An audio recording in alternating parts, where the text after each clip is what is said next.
I've seen a question from a property investor who's trying to buy a buy-to-let property at a reduced price at auction from another landlord because there's a tenant already in place, but that tenant is not paying rent. And the question is, how much is it going to cost to get that tenant out? And should I still buy this property investment? Well, that's a really good question. And the short answer is that you've still got to work out the worst case scenario and build it in to your total investment and yield calculations. What I mean by that is a good deal is a good deal, but you need to understand what the actual investment is going to be. A lot of people make the mistake of calculating the investment as just their purchase price, and they don't take into account every other cost, every other expense that happens along the way, all the way until you get a return on that investment. It's not just about owning the property, it's about what do you have to spend before you start getting money back. And that's the same with any investment.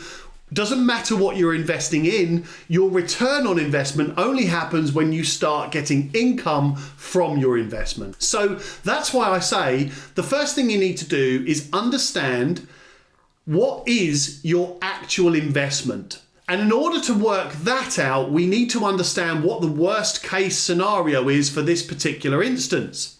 I'll give you an example. If you buy this property, then you're going to need an amount of cash, and it's going to cost you an amount of money to own that property. Then when you own that property, you've got a tenant that's not paying rent, so you want to evict that tenant. Now, it could take you up to 8 months to evict that tenant. 8 months. Now, it probably won't. It might take you 6, it might take you less, but it could take you 8 months.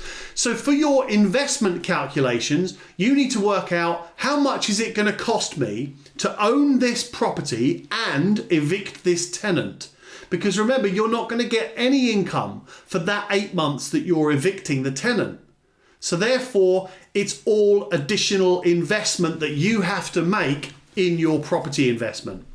So let's just say it does take you 8 months to evict this one tenant, and that property is costing you £500 a month in expenses, mortgage, insurances, any maintenance that you've got to do, whatever, £500 a month. That means that eviction, that period, that 8 month period to evict that tenant is going to cost you £4,000, right? £500 a month for 8 months. Plus, you may well have court fees. Let's just say another 500 quid for ease in court fees and other fees. If you've got a letting agent, sometimes they might charge you for court appearances, section notices, court applications, things like that. So let's just say it's going to cost you £4,500 to evict that tenant. Now you've got an empty property, you can re-let it and you can get another tenant in. Again, before you start receiving return on your investment in the form of rent, then you're going to have to maybe have that property empty for a couple of months. That means another 2 months of expenses, so it's another 1,000 quid, and you've got to pay a letting agent to re-let the property. So that might be another 500 quid. So what you've done is you've spent 8 months and £4,000, 8 months and £4,500 evicting the tenant, another 2 months and 1,500 quid getting the next tenant in, and then you are receiving a return on investment. So back to what I said at the beginning, a good investment deal is a good investment deal as long as you calculate your true investment, your total investment, and your correct yield. If the yield still stacks up, allowing for this investment, the total investment of your deposit, your legal fees, your refurbishment fees, if you're doing anything like that, your buying fees, tax, anything like that to purchase, plus the worst case scenario for owning that property until you start receiving your rental income or your return on investment, if it still works and it still adds up, and it's still a good yielding property investment, go for it. Ignore the fact that there is an emotional attachment. There is a stress attached to a tenant not paying rent. Nobody wants to inherit a tenant that doesn't pay rent, and nobody wants to let their properties to a tenant that doesn't pay rent. But if you calculate it accurately and you put a number on it, then it's not scary.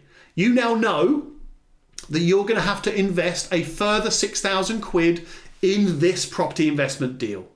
If that works and it's still a good investment and it returns you 15%, 20%, 25% yield, go for it. Don't miss out on a property investment opportunity just because you might not get a return on investment for an extra 10 months.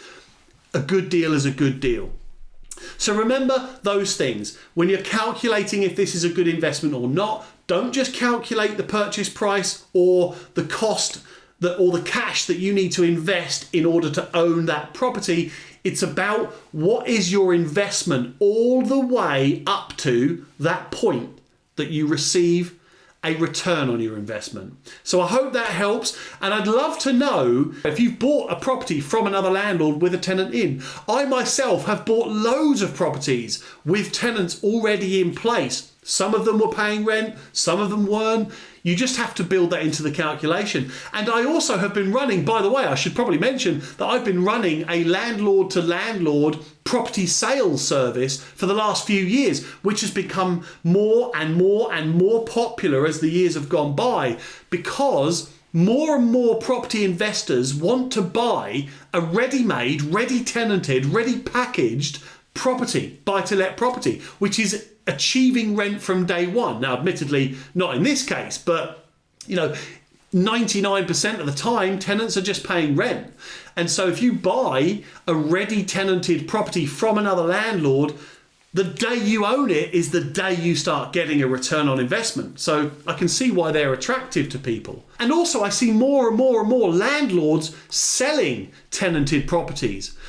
Hey, it makes sense to me. If you need to release the cash in that property by selling it, and you can't afford to wait until the end of the current tenancy or to go through the eviction process, it's a really quick way of doing that, to exit the property without having to go through an eviction. So I get it. I can definitely understand why it's becoming more and more popular. It's almost like a packaged product ready to buy that achieves income from day one.